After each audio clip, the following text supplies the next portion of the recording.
Hello friends, Glage back with a new video series today, something I've been planning on working on.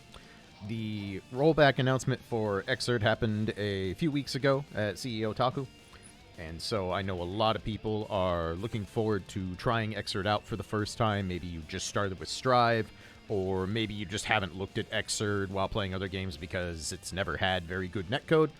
So this is going to be a series of hopefully short. I'm going to be breaking this up into sections because if you've ever watched any of my videos, you know I have a tendency to talk for way too damn long. But I'm going to be breaking up a section of videos about the system mechanics in XRD and specifically talking about how they differ from mainly Strive. Now, there's also some very notable differences from the XX series to XRD, but if you've played a legacy Guilty Gear before, whether it's XRD or the XX series like Plus R, you probably don't need this sort of video to understand what you're getting into. So this is primarily for those of you that started Guilty Gear with Strive and have never really messed with a legacy game, or even if you have, if you've never checked out XRD, this series is going to help tell you what to notice for the differences, what to expect about how the XRD system mechanics work, and to just be a general primer as a place you can come and look and go, how does this part of the mechanics work? Okay, cool. There's very, very good information on Dustloop about all the system mechanics. If you have some questions or want something in even greater detail than what I do here, because I'm going to try and keep this brief. I'm going to try. I promise nothing. Check out the Dustloop wiki.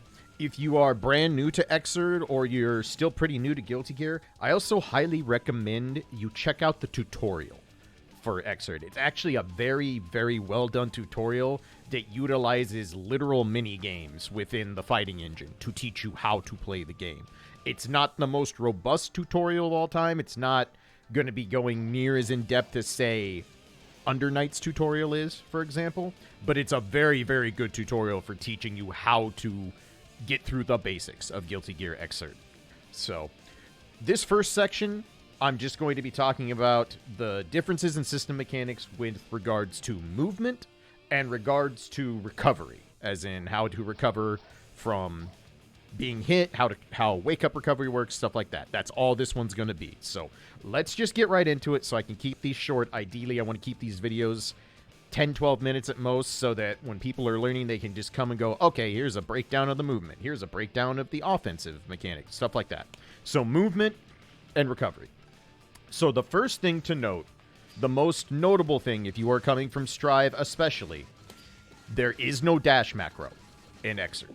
You have no way whatsoever to program a button to input a dash for you. It cannot be done. So that means if you want to dash, you have to manually do double back for a back dash, double tap forward for a regular dash, and then your air dashes.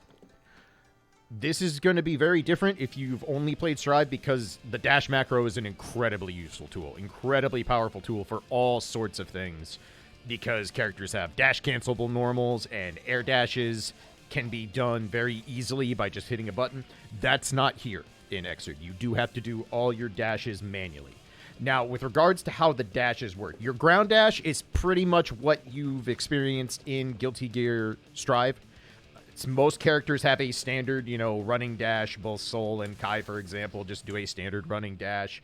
Some characters, like Johnny and Slayer, have step dashes.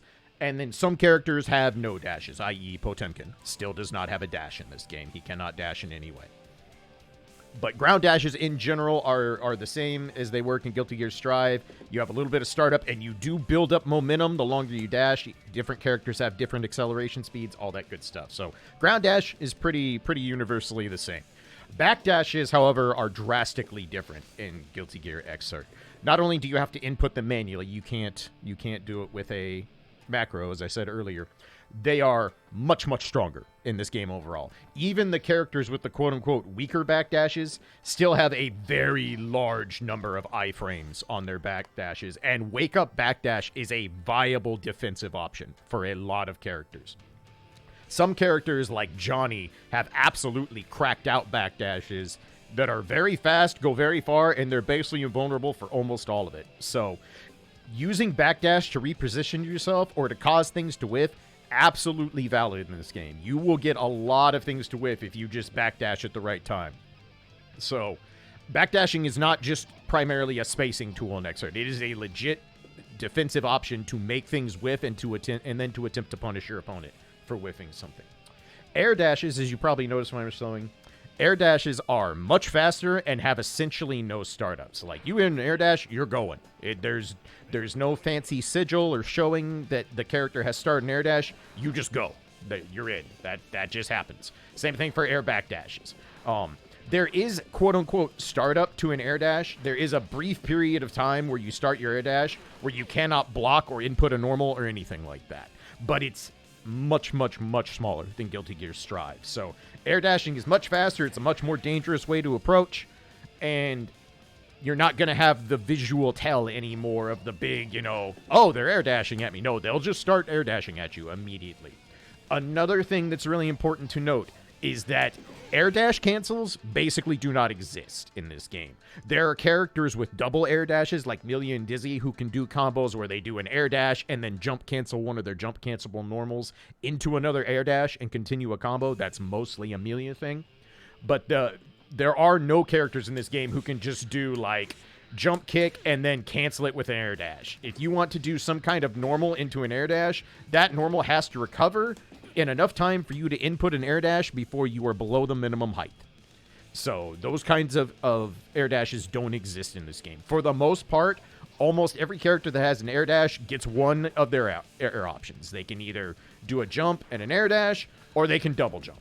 And for most characters, that's all you get. You get one or the other. You can still, of course, super jump and then air dash. That maintains its properties from Strive.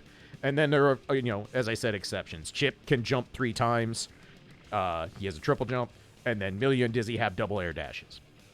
So that mostly covers the movement. Otherwise, movement is very similar. You dash forward, move back. You can walk back and forth to position and neutral, all that good stuff. But not having a dash macro, if you've never played the older games, is probably going to be the biggest wake-up call in terms of having to readjust how you handle your movement. So I highly recommend just practicing instant air dashes. Practice the input until it feels natural. It can be really awkward at first, but once you do it a few times, it's not bad. I have terrible air dash execution, and I can get instant air dashes on command most of the time. I have awful execution for a reason. So that covers movement. That's the main difference between Strive and Legacy games, specifically XRD here. The other thing I want to talk about in this guide very quickly is how recovery works. So in Strive, you don't manually tech. If you fall out of hit stun and a combo in the air, you just fall out of hit stun. You don't have to hit any buttons, nothing else happens, and you just recover. And the other thing is that in Guilty Gear Strive, it's much more selective in what gives you hard knockdown in that game. In older games like XRD, hard knockdown is nearly universal. Almost everything that you do where you can put the opponent to the ground is a hard knockdown. So if you sweep, that's a hard knockdown, which it is the same as it is in Strive. But if you do like sweep into Bandit Revolver, that's a hard knockdown. Kai always has to go through the wake-up animation when that happens. If you do, Volcanic Viper and then do the follow-up that spikes them to the ground, that's a hard knockdown. Very, very few things are not hard knockdown in XRD. If you knocked him to the ground at the end of a combo and they weren't able to tech, they're going to have to go through their whole wake-up animation, which for most characters means you get some type of Okizeme on them, whether it's a safe jump, whether it's a mix-up, what have you. Very common for almost everything in XRD to give hard knockdown. There are specific states like rolling and wall sticks that can happen. For example, if you get hit by Fafnir, you go for a tumble. This is not a hard knockdown, but it is something Soul can combo off of, like this, and go into bigger, badder confirms. So certain moves do cause the tumble state, certain moves do cause wall sticks, but those are not common. It's not like Strive where you have a universal mechanic where if you hit someone against the wall enough, they're going to wall stick. No, not every character in this game has a wall stick move except related to their dust, and I'll talk about that in the offensive system mechanics, so don't worry about that right now. As I said earlier, recovery in Guilty Gear XRD, not automatic. If you get put into an air combo, so if I do Volcanic Viper, but don't do the follow-up to spike Kai to the ground, you have to manually hit a button to tech. It will not do it for you automatically. This game also does not have what a lot of games call hold to tech, where you can just hold down any button, and then the first frame you can recover, you will automatically recover. That does not exist in XRD. You do have to time your teching in this game. So you will have to get used to while you're being comboed. If you think it's an air combo or something that you're going to be able to recover from, get used to tapping buttons. I highly recommend you get in the habit of first just holding back and tapping like punch and kick at the same time, because that will give you air faultless defense when you recover, and that will help you survive a whole lot of tech traps that exist. The other thing to note is that teching in this game does come with a small amount of iframes on the tech. So there are realistic strategies where you can tech forward at someone, hit a button in the air, and smack them with an invulnerable move. There are enough iframes for those situations to happen. Tech into button is a very viable recovery option in Guilty Gear XRD, and obviously when you should or should not do that is going to be much more situational. That's not what this guide is about. The important thing to note is that teching does give you invulnerability frames. You can just do tech jumping slash, and that will have invulnerability frames on it. Not a ton. It's not like a full up reversal dragon punch kind of situation, but it does have iframes. The last super notable thing about recovery and wake up in this game is that wake up timings are not universal at all.